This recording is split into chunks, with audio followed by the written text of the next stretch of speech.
कुछ बुझाते नहीं खे। अरे का भाई हो, साफ साफ बतावा। का कही? अरे कह। सब केहू अपन अपन कटिया कर में बिजी बा, आ ई बाने तो दूसरे के कटोइले में बिजी बाने। तनी हमरो बात सुनी। सुनावा। कि बहे चैत के आधी, बड़ा तेज लू लागत है राजा जी।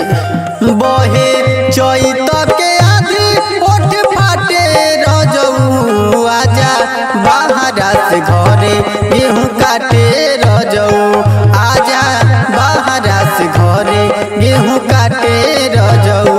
चले पछुआ बयार, आजा साटे रजऊ, चले पछुआ बयार, आजा साटे रजऊ, आजा बाहरा से घरे गेहूं काटे रजऊ, आजा बाहरा से घरे गेहूं काटे रजऊ।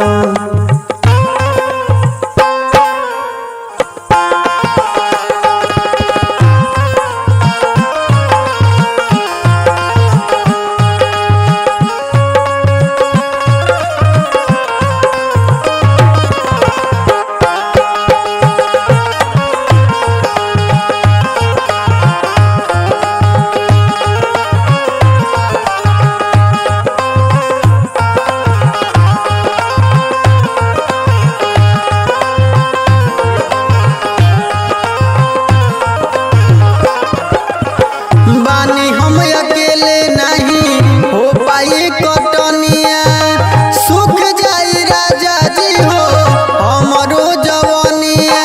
ए राजा जी रउए आज न टिकट कटवा के, संगे संगे हमरो मन लागल रही।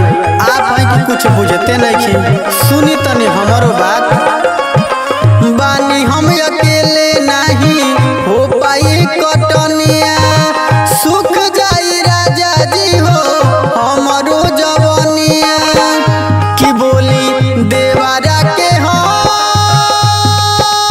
तो आई देवरा मुआना तो हमारे पर झटकता जी, तनी समझा दी। की बोली देवरा के हम के तो डांटे रजऊ, आजा बाहरा से घरे गेहूं काटे रजऊ, आजा बाहरा से घरे गेहूं काटे रजऊ, आजा बाहरा से घरे गेहूं काटे रजऊ।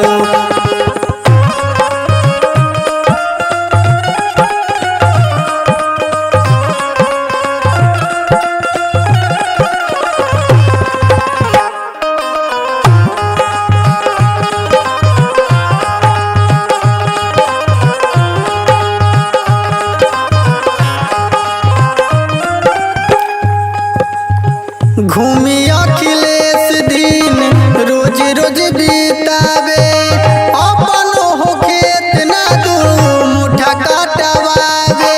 आई देवरा तो दू थरिया खा के दिन भर ये घरे वो घरे घूमल करता।